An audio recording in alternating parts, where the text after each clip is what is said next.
But about Shedeur Sanders, here's what I think happened. I think people and teams shied away from him just to get away from the noise. I think he became a spectacle, quite frankly. And I don't think the NFL functions that way. They're not about that. That might work in basketball, but it doesn't work in the NFL. And somebody making a lot of noise, coming in, wearing a Rolex when he played, that kind of stuff, I don't think it flies well.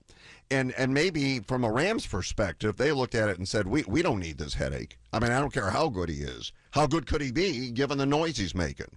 Well, I disagree with that. If you're good, they'll make exceptions, and you know that. I mean, he's not on his dad's level. If it was his dad made a lot of noise coming in, a lot of noise. Rolex, gold, the dancing, everything. I mean, but his dad was a different kind of athlete.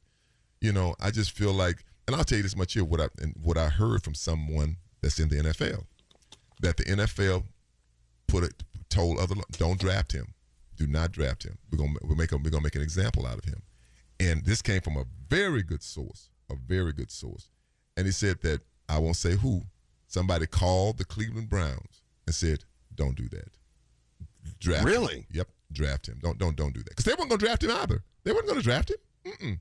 They were forced into drafting him because somebody made a call to them, said, it's good, And I say, when I say this is a NFL side source for sure, So this is not hearsay. Look, one thing about it is, and I'll just say it, they don't like when guys have brands, especially black players. And that's mostly us with the brand. We kind of, some guys are flashy and all that kind of stuff.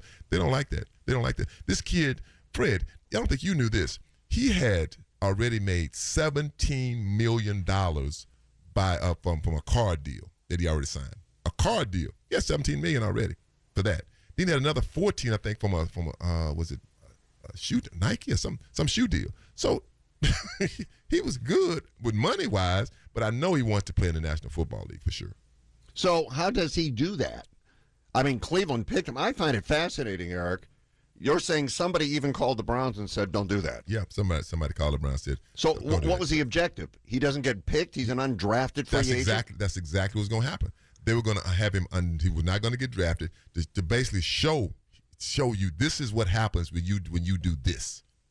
I mean, look, Fred, the NFL got all kind of power. They do all kind of stuff. You know that, and I know it too. But no, they were not going to draft him. And like I said, when I said it came from a good source, it came from a very, very good source. They said they weren't going to draft him. I like, because when I saw it, when he went to the second round, I said, oh, I said it out loud. They're not going to draft him. They're going to make an example out of him. I knew it. You think so the guy that they drafted, the quarterback they drafted ahead of him, he wasn't as good as Shedeur. He even said it. I mean, how do you draft a guy that you know that's not better than the guy that you drafted after? That don't even make sense. Do you think Shedeur knew they wanted to make an example out of him? I don't think he realized to the extent that the NFL would go to make an example out of him. No, I don't think he knew that. I don't think his dad knew the extent that they would go to make an example out of him. I mean, but, the NFL has their own way of doing things, and it is what it is. I mean, that honestly, that's pretty serious, Eric. It's very serious, Fred. It's just serious. I mean, look, the NFL, man, man, you know how I know. Look, the NFL is going to make it about making money. They want to have this great image that they treat the players right. They're the good guys, and in a lot of ways, they're not the good guy. They're not. I mean, I call it like I see it. I mean, they've done some good things. I'll put it to you like that. They've done some very good things, but they've done some very heinous things. Just like, and I hate to go back to it, just like the race norming thing. That's horrible. I mean, it's horrible, and they admitted they did it. So you can't have it both ways. You can't. It's that you can't sit on the fence. I mean, you one way or the other. I mean, you're trying to do the right thing. Look, I could see if Shedeur Sanders was a real problem, like had, say allegations of, say, assault, fighting, drugs, all that kind of stuff. But he's not that kind of kid. You might not like because he's flashy like his dad was. Flashy just like his pops. But you got to stand for it. That was back in the 80s. So now, stuff is more. It's a bigger light on things. You have social media, so it makes you even bigger. So for sure, teams don't like that kind of stuff, and the NFL doesn't.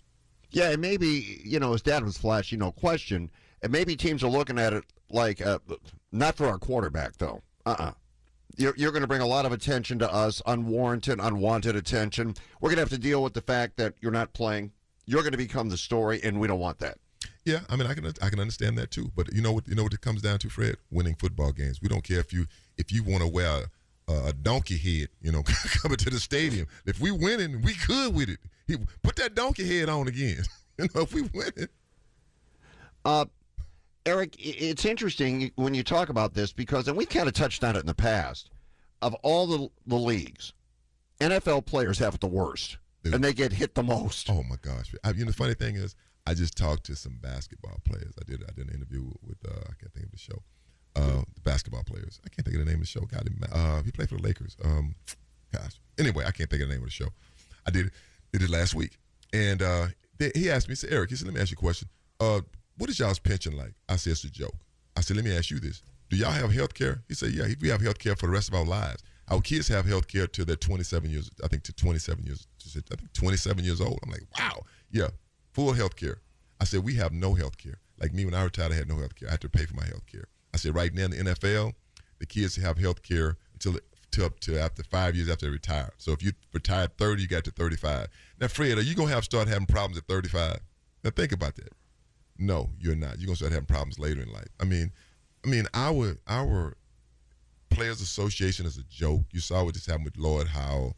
I mean, it's a joke. I mean, Fred Goodell ran over DeMaurice Smith, and to me, I'm so glad that Gruden said, I feel like Gruden, his big lip ass. I can't stand his ass. I'm just gonna say that. Big lip. I thought it was funny with the mission lip. I say he ain't lying. That's like somebody saying, "Well, Eric, with your bald head ass, what am I gonna say? Oh, I'm not bald headed. I can't. I'm bald headed. If you got big lips, you got big lips. It is what it is."